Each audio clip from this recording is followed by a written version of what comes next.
사랑하는 기쁨의 교회 성도 여러분, 안녕하세요. 오늘은 다 같이 우리 예레미야 14장 13절에서 22절의 말씀을 묵상하겠습니다. 이에 내가 말하되 슬프도소이다. 주 여호와여 보시옵소서. 선지자들이 그들에게 이르기를 너희가 칼을 보지 아니하겠고 기근은 너희에게 이르지 아니할 것이라. 내가 이곳에서 너희에게 확실한 평강을 주리라 하나이다. 여호와께서 내게 이르시되 선지자들이 내 이름으로 거짓 예언을 하도다. 나는 그들을 보내지 아니하였고 그들에게 명령하거나 이르지 아니하였거늘 그들이 거짓 계시와 점술과 헛된 것과 자기 마음의 거짓으로 너희에게 예언하는도다. 그러므로 내가 보내지 아니하였어도 내 이름으로 예언하여 이르기를 칼과 기근이 이 땅에 이르지 아니하리라 하는 선지자들에 대하여 여호와께서 이와 같이 말씀하셨노라. 그 선지자들은 칼과 기근에 멸망할 것이요 그들의 예언을 받은 백성은 기근과 칼로 말미암아 예루살렘 거리에 던짐을 당할 것인즉 그들을 장사할 자가 없을 것이요 그들의 아내와 아들과 딸이 그렇게 되리니 이는 내가 그들의 악을 그 위에 부음이니라. 너는 이 말로 그들에게 이르라. 내 눈이 밤낮으로 그치지 아니하고 눈물을 흘리리니 이는 처녀딸 내 백성이 큰 파멸 중한 상처로 말미암아 망함이라. 내가 들에 나간즉 칼에 죽은 자요 내가 성읍에 들어간즉 기근으로 병든 자며 선지자나 제사장이나 알지 못하는 땅으로 두루 다니도다. 주께서 유다를 온전히 버리시나이까? 주의 심령이 시온을 싫어하시나이까? 어찌하여 우리를 치시고 치료하지 아니하시나이까? 우리가 평강을 바라도 좋은 것이 없고 치료받기를 기다리나 두려움만 보나이다. 여호와여 우리의 악과 우리 조상의 죄악을 인정하나이다. 우리가 주께 범죄하였나이다. 주의 이름을 위하여 우리를 미워하지 마옵소서. 주의 영광의 보좌를 욕되게 마옵소서. 주께서 우리와 세우신 언약을 기억하시고 패하지 마옵소서. 이방인의 우상 가운데 능히 비를 내리게 할 자가 있나이까? 하늘이 능히 소나기를 내릴 수 있으리이까? 우리 하나님 여호와여 그리하는 자는 주가 아니시니까? 그러므로 우리가 주를 앙망하옵는 것은 주께서 이 모든 것을 만드셨음이니이다 하니라. 아멘. 네, 우리가 어제 예레미야 14장 12절까지의 말씀을 함께 묵상했습니다. 예레미야 14장 전반부의 말씀에서 유다는 극심한 가뭄에 시달립니다. 이 가뭄은 하나님의 심판의 전조와도 같은 가뭄이었습니다. 하지만 유다는 그 가뭄을 단지 자연 재해쯤으로 여깁니다. 이러한 어려움 가운데, 이 극심한 가뭄 가운데 예레미야는 하나님 앞에 민족을 위해 기도합니다. 예레미야는 나그네처럼 계시지만 말고 하나님의 이름을 위해 일해달라고 호소합니다. 그런 예레미야를 향해서 하나님 앞에 기도하는 예레미야를 향해 더 이상 기도도 예배도 내게 하지 말라라고 말씀하십니다. 그들은 기근 가운데 물을 얻지 못하는 것으로 부끄러워하고 아무런 대책을 세울 수 없음에 부끄러워했다라고 말씀은 기록합니다. 하지만 그들이 정작 부끄러워야 할 이유는 그들이 하나님을 모르는 백성처럼 살아가고 있다는 것입니다. 그래서 하나님께서는 예레미야에게 더 이상 기도도 예배도 하지 말라고 말씀하신 것이죠. 이미 임박한 심판을, 이미 결정된 심판을 그 기도가 물을 수 없다라는 것입니다. 이와 같은 상황에서 오늘 말씀에서 예레미야는 슬픔을 호소하고 있습니다. 13절입니다. 이에 내가 말하되 슬프도소이다. 그리고 온 이스라엘에 거짓 선지자들만이 가득하다라고 하나님께 호소합니다. 이 거짓 예언자들이 전한 메시지는 하나님의 재앙이 유다에 결코 임하지 않는다라는 것입니다. 그러나 이것은 명백한 거짓 예언이었죠. 거짓 선지자들은 심지어 패역한 유다 백성에게 평강을 선포했습니다. 그들은 하나님께서 보내신 자들이 아니었습니다. 그래서 하나님이 아닌 백성들이 듣기 원하는 말들을 하나님의 메시지라고 거짓으로 선포합니다. 그런데 이것보다 더 큰 문제가 있죠. 유다 백성이 예레미야가 선포한 진리의 메시지보다 이 거짓 선지자들의 거짓 계시에 더욱 귀를 기울였다라는 것입니다. 그들이 전하는 평안의 메시지에 그들의 마음이 쏠렸다라는 것이죠. 거짓 선지자들의 거짓 메시지가 타락한 백성들의 마음을 즐겁게 해주었기 때문입니다. 거짓 선지자들은 사람들이 듣기 좋아하는 거짓 행복과 평화를 약속합니다. 유다 백성들은 그들의 거짓 메시지에 마음을 빼앗겨 버렸습니다. 이와 같은 상황에서 예레미야가 했던 것은 또 한 번의 기도입니다. 유다 사람들은 자기 말에 아무도 귀 기울이지 않고 있었죠. 오히려 진실한 메시지를 전하는 예레미야를 잡아 죽이려고 합니다. 사람들에게 버림받은 것입니다.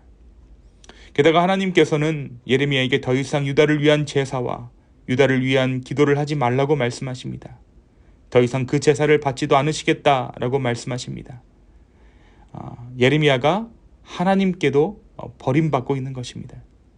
그런데 이와 같은 상황에서 예레미야는 또 한 번 하나님께 매달립니다. 또 한 번 하나님께 기도합니다. 예레미야의 기도 가운데 하나님은 하나님의 슬픔을 말씀하십니다. 죄악 가운데 있는 유다를 향해 하나님께서는 밤새 눈물을 흘리신다라고 말씀하십니다.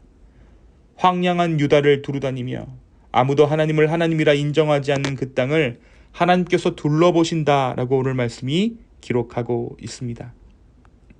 예레미야는 이러한 하나님의 슬픔을 듣고 또 한 번 기도합니다. 그냥 기도하는 것이 아닙니다. 우리 22절에 보니까 예레미야가 소망을 품고 기도하고 있어요. 그러므로 우리가 주를 앙망하옵는 것은 주께서 이 모든 것을 만드셨음이니이다.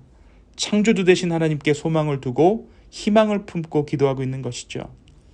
유다 백성들에게 희망을 둔 것이 아닙니다. 오직 하나님께 그 소망의 근거를 두고 예레미야는 희망의 기도를 하나님께 올려드립니다. 오히려 유다의 죄를 자신의 죄로 인정하는 가운데 예레미야는 소망을 품고 하나님 앞에 진정한 회복의 기도를 올려드리고 있는 것입니다.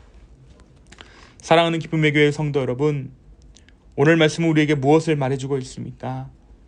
저는 오늘 말씀을 통해 이 땅을 바라보시는 하나님의 심정이 어떠한가에 대해서 생각해 보았습니다. 오늘날 세상은 병들었습니다. 오늘날의 세상은 속임수와 거짓된 메시지가 넘쳐납니다. 번영을 말하는 교회는 부흥하지만 회개를 말하는 교회는 고전을 면치 못합니다. 세상 어느 곳에서도 하나님을 하나님이라 인정하는 사람들을, 그러한 사회를 만나보기가 어렵습니다. 엊그제 한국에서 들려오는 끔찍한 흉기 사건이 있었죠. 이런 사건들이 계속해서 일어나고 있어요. 한국에 다녀오신 분들이 한국을 보면서 황량함을 느끼셨다라고 말씀하시는데, 무엇이 한국을, 그리고 그것을 바라보는 우리의 마음을 황량하게 하겠습니까? 무엇이 우리가 살고 있는 이 미국 땅을 황량하게 하고 있습니까?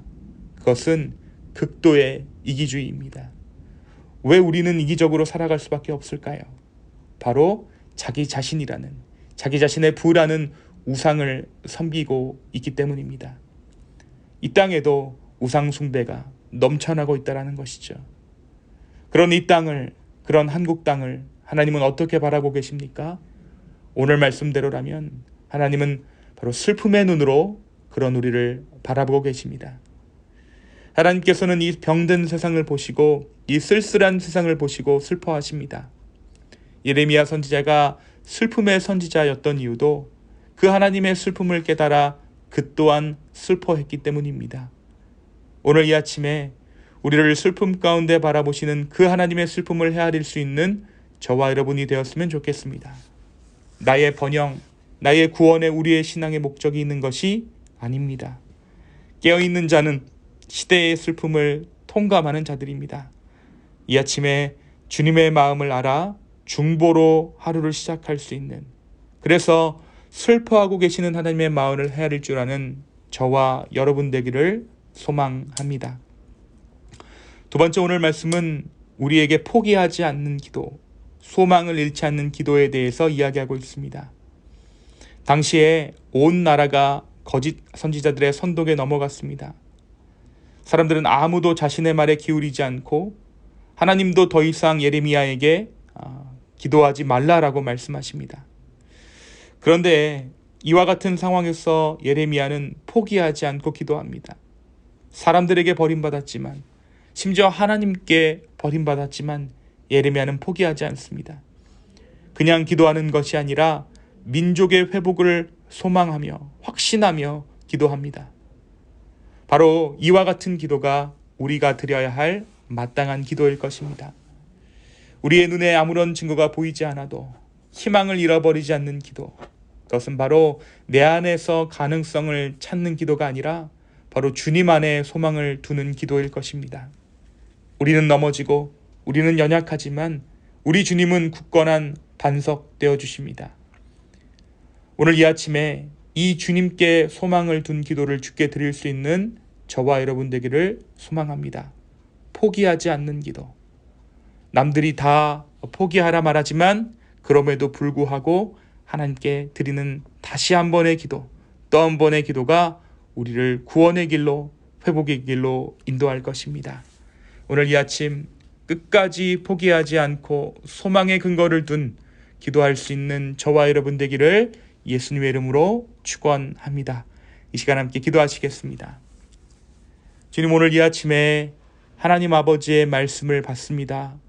주여, 이 예레미야의 말씀을 통해 우리의 심령 가운데 말씀하여 주시니 주님 감사합니다. 주님, 이 황량한 세상을 보시고 슬퍼하시는 그 하나님의 마음을 알아 우리가 이 세상을 향해 중보하는 오늘 하루 되게 하여 주십시오. 또한 주님께 소망을 두어 희망을 품고 기도할 수 있는 우리 모두 되게 하여 주시옵소서. 감사합니다. 예수님의 이름으로 기도하였습니다. 아멘.